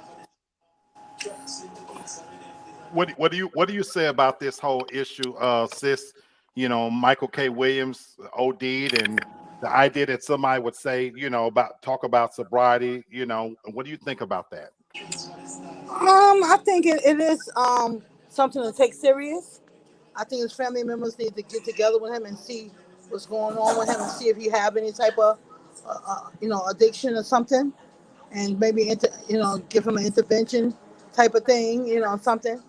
You know what I'm saying? Because there's a lot of drugs out here that can kill you. You know what I'm saying? And they don't want that. But some of these famous people, they be into around all different type of people, get into all type of thing. He need to take some steps back, and you know what I'm saying? And but he just need to. They should take it serious. Okay. Yeah. Tasha, what you say on this subject? Well, I've, done my fair share of drugs. And I've been with someone who, who did have an addiction problem. So I know how difficult that can be, trying to have a relationship with someone. What I find interesting is that the drugs that, that we're still dealing, it's still an issue that's never been resolved. I don't think that this is an issue that's ever going to go anywhere just by nature of people, of our personalities and everything. I do think, though, that when we have people who have these certain cries out there, that if that's your mindset, that you hate being sober, there's something far more deep-seated, far more deep-rooted that we definitely need to figure out why you feel like you can't get through the day being sober. What is so bad, what is happening, has happened, is happening in your life that you feel like that you can't get through the day sober? Is this something like where you just don't want to be alive anymore? Your mental health, where are you? And of course, with everything, a lot of people now do take a lot of what's going on in society, and they really internalize that, and they allow that to affect them and their mental health. The whole pandemic and everything, with more people having to stay at home, a lot of people aren't built for that. They aren't made for that. Right. So, it's definitely something that I think that way more needs to be put into. into evaluating that and to see what we can do as far as prevention. But of course, like I would like to think that we all grow out of it. I grew out of mine, but I would like to think we all grow out of it. But for some people, it's their Yeah. personality, because they Right. have Listen. that addictive personality. So Yeah. Okay. Mhm. I love where you ended because that's where I'm going to begin when you talk about addictive personalities. To your point, Mr. Funky Dude, the drug culture in this country is, we don't talk about it enough, to be honest. We don't talk about it enough anymore. We went from a nation where there was a war on drugs to where now it's hardly ever mentioned, and so you want to talk about addictive habits and personalities and things like that. Sherry and I lost two brothers who battled drug addiction, and they lost in the worst possible way. And we could sit back and like yesterday, see where it began, how it progressed, and how it got out of control. Starting from being teenagers and drinking, golden champagne. That's starting with golden champagne, and then Coke 45, and then growing marijuana in the windowsill, and then smoking, and progressed to crack cocaine and this and that, and led to all kinds of other things. And I think about in this subject of Michael E. Williams, where the comedian Linnell, she spoke out when it first happened and did a really nice soliloquy on how we need to be with each other, leave the hard shit alone. She was talking, I'm paraphrasing here. And she was basically saying, look, she wasn't telling anybody to stop doing drugs. That's why when you said, you jokingly said, Tasha, I've done some drugs. I've done some things. I'm sure we've all experimented. You know what I'm saying? But she was talking about how, buy your own weed. Sit in your house and puff your own stuff where you know where it come from. It's not laced with anything. And it don't have to be marijuana. I've been drinking throughout this show. I pour my own poison, as they say. I know my limit. I know when I feel that certain high, I'm good. Where we lose track is when we start to venture into territories where we're taking our drugs from people we don't know, who don't give a damn about us. So if it is to be believed that, he did die of drug overdose, the police are already investigating who sold him those drugs, because now we got to wonder, what was it laced with? And what was the intention and things like that. But speaking to a bigger problem about this, as Funky Dude is talking about, it is a health crisis, and I like the fact that you mentioned that there's a stigma attached to it, and which prevents people from getting help. Because what we found out, especially about the pandemic, that it really revealed about who we are as a nation. We don't cope with things very well. And we're no longer teaching, especially young people, how to cope with just normal things in life. Number one, we celebrate mediocrity.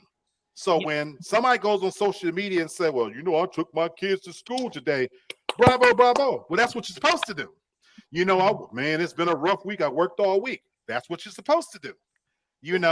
Because we're teaching we have a generation now where we're teaching our young people that they should be celebrated for doing the things that they ought to do, and that they should be rewarded for those things. And so we've created a whole generation that, to your point, Tasha, does have a dependency on coping with just normally getting through life. Because we have a generation now that don't say nothing bad about them on social media. You're cyber bullying. I'm ready to kill myself. I don't want to go to school. This and that. Well, again, I said at the beginning, I'm 53 years old. I come from a generation. Somebody say something bad about you, you say something bad about them. You know what I'm saying? And so this cycle that you talk about, Funky Dude, that's funded our prison system, especially within low-income areas, absolutely. It affects us the worst because we don't have the resources to deal with it. But by no means is this a problem just in the poor.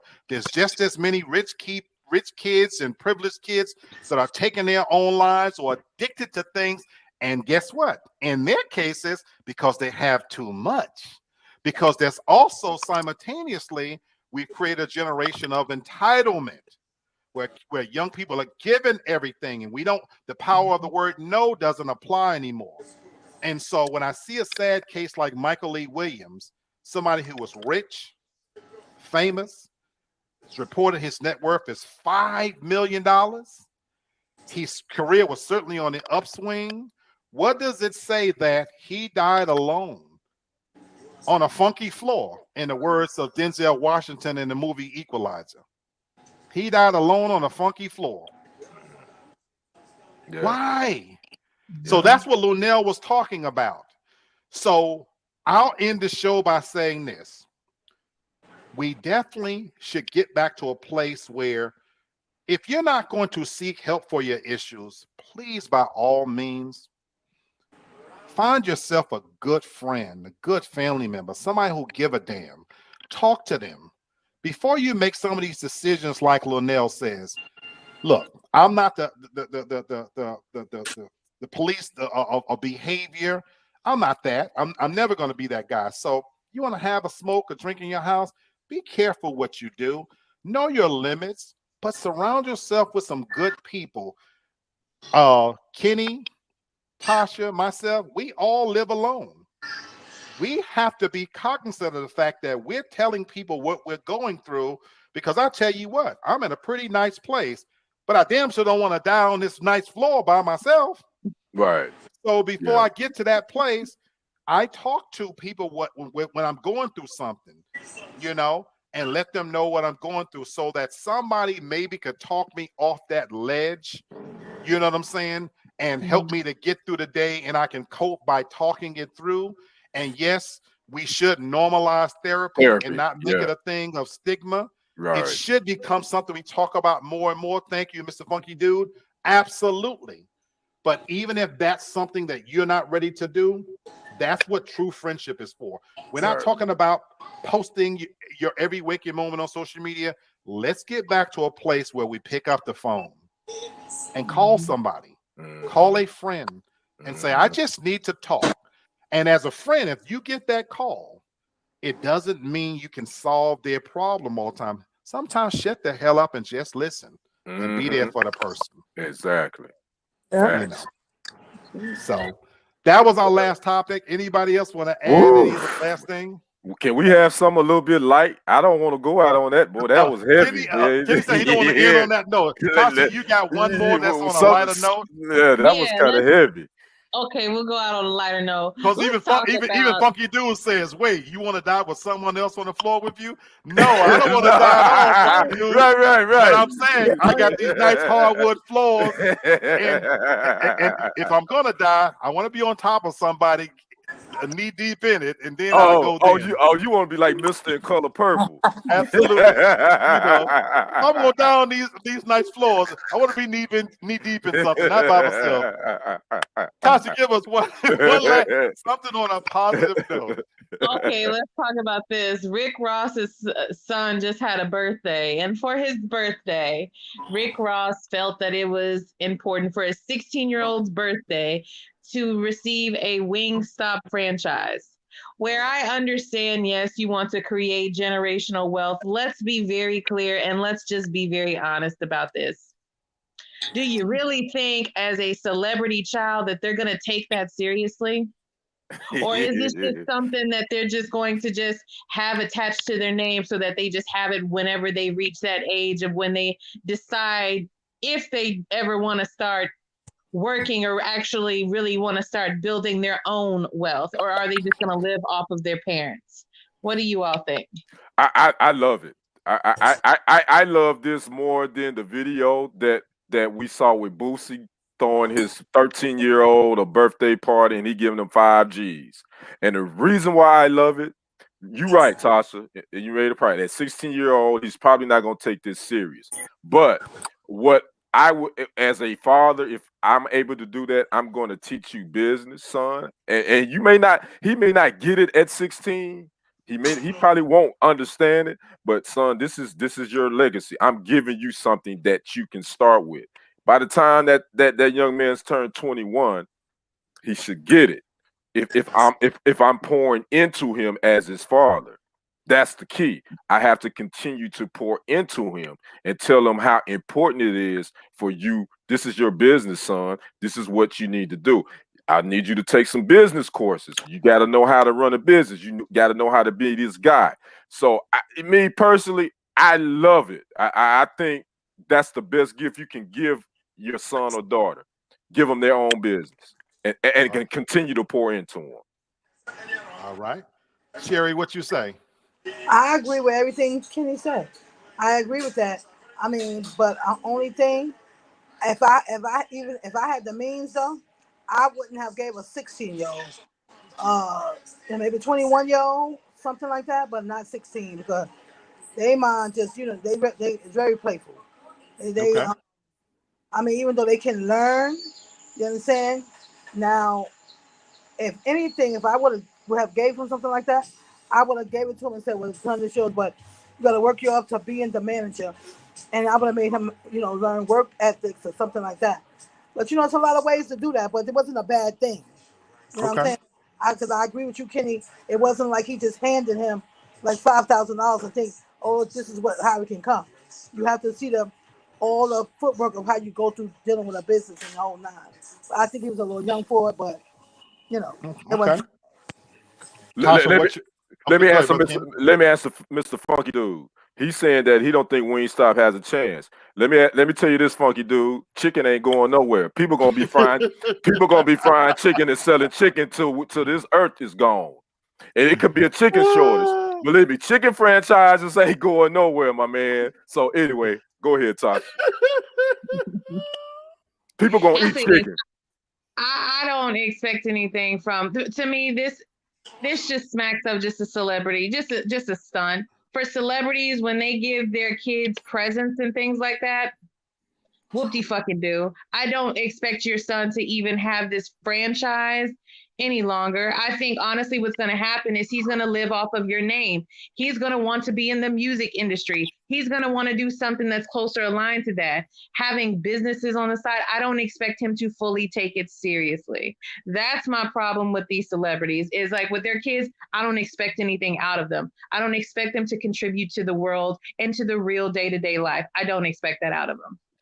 They're just they're living in a bubble. So okay, my point of view is this. While I tend to usually be pessimistic, I hope in this instance I'm wrong. Because to Tasha's point, initially when I heard it, I thought to myself, it smacked of balling. Look at what I gave my son, blah, blah, blah. So here's what I don't know. I don't know the son. I don't know his level of maturity. I don't know what lesson Rick Ross is trying to teach him.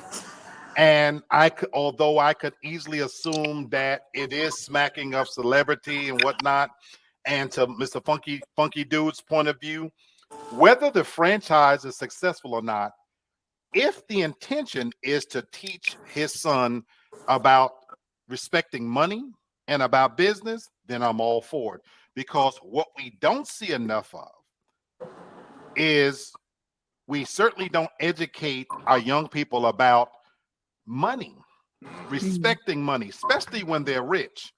And so I'm interested to see what follows behind this.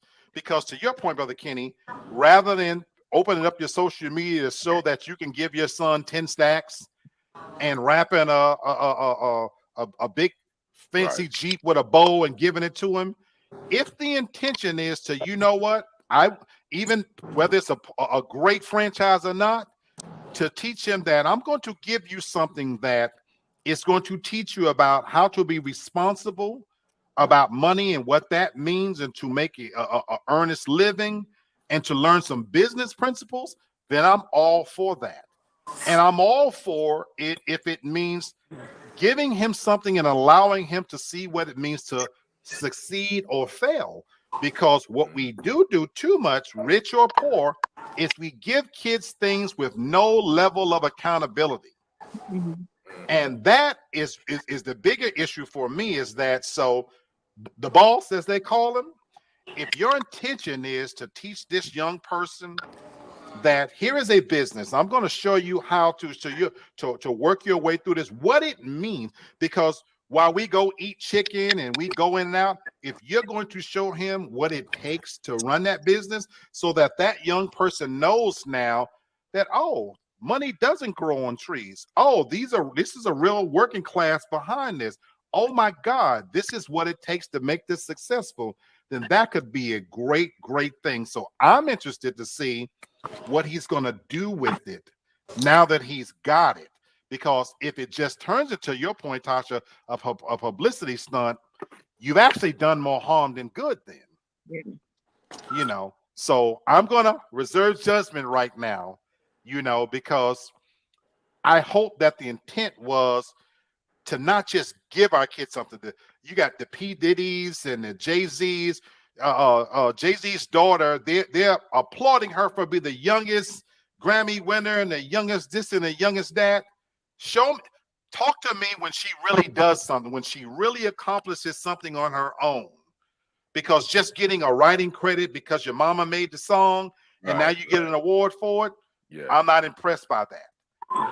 So I hope that some of these powerful people are teaching their kids something that's going to be more lasting. And that's why I have a lot of respect for a Denzel Washington, who all of his kids went through college and got a college degree. Not that a college degree means all and everything, but you know what? By getting a degree, irrespective of that last name Washington, if he died right now, they could all make a living off of what they've accomplished and created on their own. Mm-hmm. His son is a qualified actor all on his own now. Before he was an actor, he played football. His daughters work behind the scenes as directors and writers. So he yes, he used his celebrity. Let's not kid ourselves. When his daughter studied under Spike Lee, look who his dad is. Come on now. But they learned it to the point where now, instead of giving him a fish, he taught them how to fish. You know, so if that's what Rick Ross is doing, bravo, big boss. I'm all for it. I'm all for it. So hopefully that was a more positive note, Brother Kenny. Right. Yeah, a little bit. Tasha, she was a wet blanket, but I'm just saying. I'm teasing. You've been around black too much. You become a little bit more petty. You like, but yeah, it's cool. But I'm just, I'm teasing you, Tasha. Tasha's mean and ornery as could be. I'm teasing her. She must be a Gemini. I'm a Virgo. Tasha just celebrated her birthday. When? When she was visiting me, visiting me. Okay, well, happy belated birthday, Miss Tasha. Thank you. All right, and happy birthday to Mama Black today. Yes. The big, 8'6", right? 8'6". Happy so yes, day. I was drinking in her honor. I will drink tonight. I was drinking in her honor too, and she didn't even know it. I told her we was gonna do it, and she did not like that. She did not like that. I told her to her face, I said, "Mama, in about 30 minutes, we're gonna be drinking to you." and Sherry, what did she say? I don't like that. You know. Hey, Mama, just you know, I prayed and you made it. I'm blessed. I know I'm blessed, and so yeah, thank you guys for saying that. Eloise Young is 86. Okay, Miss Mama Young. Okay, Mama. Yes, Young. Indeed. Eloise Happy 86th born day. That's what's up. Mama, you don't even watch my show, but I love you. Couldn't ask for a better mama. As much as I talk about how mean you are, I wouldn't be who I am today without all the lessons you poured into me, you know, and we're proud that is the strongest woman I know. Already. You know, I'll use my last few minutes to highlight who Eloise Young is. My mom was born on September 19th, 1935 in Meridian, Mississippi. She lived through the true horrors of segregation, racism, and everything. My mom has been raped. She had her first child when she was 16 years old. Growing up in Meridian, Mississippi, and living through some of the most horrific civil rights incidents that's been in history. Our house was bombed by the Ku Klux Klan. The 3 civil rights workers that were slain. That is my third cousin, J.E. Chaney. My oldest brother, Junior, would have been with him the night that the Freedom Riders was leaving, and Swarner, Chaney, and them got killed. My brother Junior was headed with them. My mother literally stopped him at the door and told him, "You cannot go. Otherwise, he would be dead as well."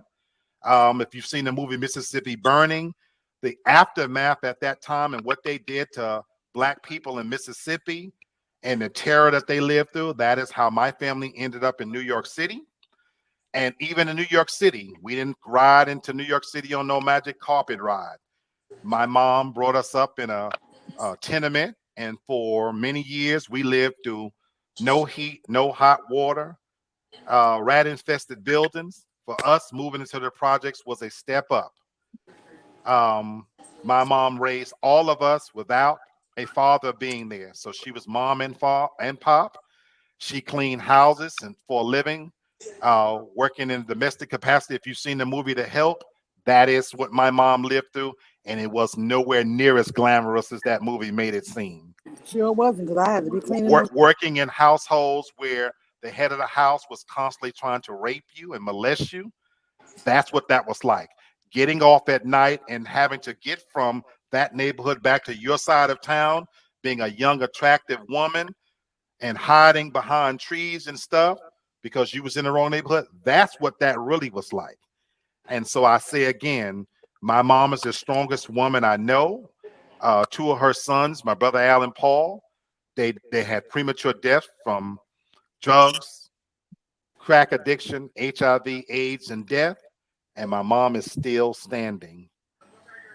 So I could go on. So when anybody talk about struggles, that woman there is the strongest woman that I know. And so she's earned the right to be ornery, you know, and the fact that she still had enough love to give to us. She's still standing and we still standing. I applaud Eloise Young. I love my mom to death. Don't get it twisted. Meanest woman I know, but also the best woman I know. Kudos. Kudos. Yes, sir. Yes, sir. Yes. So Applause. thank you guys once again. It went over a little bit because, you know, we had, I thank you, Brother Kenny. I love you so much, my brother, for continuing to show up as always. You know, appreciate the support, you know, and this is in case you know, this is my brother. You know, sometimes God, when he takes a brother, he give you one. This is my brother. I would do anything for this dude right here. Love him to death. All you gotta do is ask my brother. Love you back, brother. Same here. You know let me say this real quick. If you guys looking for something to watch after this, at 7 o'clock, the Muhammad Ali 4-part documentary is coming on PBS at 7 o'clock within 7 minutes. Set your DVR if you got anything else to do. But a 4-part documentary on Muhammad Ali is coming on PBS. One of the true icons and heroes. Yes. One of the true icons and heroes, if you want to know. And it damn sure beats the typical nonsense that's on TV right now. So bingo. I'll say that. Yeah. So, and oh, that's the God's honest truth. You know, there is nothing on TV. So yeah, that is something I'll definitely be tuning into. So anyway, sis, and then best friend, you already know, McMack came through, and what she did for me to help me get situated behind me, I can't thank her enough. Love her to death, you know, and that's real. You know, what you see in front of these cameras, we don't agree on everything, but the love is real. Already, that's what the love and respect is real. That's what you know. So anyway, I want to thank everybody. So I appreciate you guys. Enjoy the rest of your Sunday evening, and you know, to Funky Dudes thing. Somebody asked in the last question about does size really matter? I might have to do a show on that. Oh boy. Well, you're gonna have some more ladies on the show for that one. Absolutely. and having said that, Brother Kenny, we're coming close. So I'll say this: we're coming close to relaunching our fall season. So I've got a decision to make about whether or not we're going to go back to Saturdays instead of Sundays. I'll make that decision within 2 weeks. And I'm hoping to, as I relaunch for my fall shows, guess what's coming, everybody? We're going to do an all-male panel. We've been gone for a while. So I'm sure as the I summer could- has hit, all I the can different talk topics. my ish. Ooh, I can Yes, talk my ish. indeed. Yes, indeed. So get yourselves ready. Yes, I am. As the summer's ending and we're getting through all this, I am prepping for the first fall show of the all-male panel. And I know our ladies have had some questions that they've kept all summer long, and I'm sure that's going to be one of them. The size really matters. I know it is. Yes, it is. So we're on the last legs of summer, just so you know. So in the next couple of weeks, we will be launching our new fall shows. Get ready. We're going to take you on another fantastic ride. We got lots of good things coming. Tasha and I always rack our brains. You know, we try to turn shows around real shit that happened. We got Halloween, Thanksgiving, the holiday season, of which Tasha hates and I love. We got the winter season coming, so we know booth season is coming. Yeah. You know, Great all you brothers sweatpants. out there who've been Great living sweatpants foul. season. Yeah, man. What you say? Great sweatpants season is upon us. Is Brothers upon wearing us, great ladies. sweatpants. Yes, indeed. All that is coming. So we got a bevy of new shows coming, new ideas. We're going to do it as only we do it. So if you want to catch this show, if you want to catch the sports guy, all you got to do is look us up on social media, our own channels on YouTube. And you can also find us at the TFG Media Network. And you can see Kenny and myself also on the Brenton Haynes Show on Mondays. What we do this, we do what we do. We talk about politics in an articulate, intelligent way, in a way that it's not done on TV. And we always keep it real. And so that's where you can find us. Brother Kenny, what days are you on Tuesdays? I'm on Tuesday nights at 6:30 p.m. on TFG Sports Media on YouTube. And I also just created a Facebook page called Kendrick Sports Hustle, where I'm giving you sports. I'm doing lives here and there. I'm doing pop-ups. So make sure you go to Facebook, look for Kendrick Sports Hustle, like the page, and that's where I'm at. Follow my brother Kenny. You won't be disappointed. You won't be disappointed. Not just another talking head, intelligent perspective on sports in real life. So everybody enjoy the rest of your Sunday. Tune into that Muhammad Ali special if you can. And I didn't even see the end of the game. As I came on, I said, how about the Cowboys? Cowboys won 2017. How about them Cowboys? Last second field goal. How often do I get a chance to say that to you sorry, sad Cowboy fans out there? But enjoy this win. As Stephen A. Smith said, when music can go wrong, it's going to go wrong. So you better enjoy this one. God bless everybody. Y'all have a great night and enjoy your week. Good night, y'all. All right. All Good night, right. guys. It's been real talk.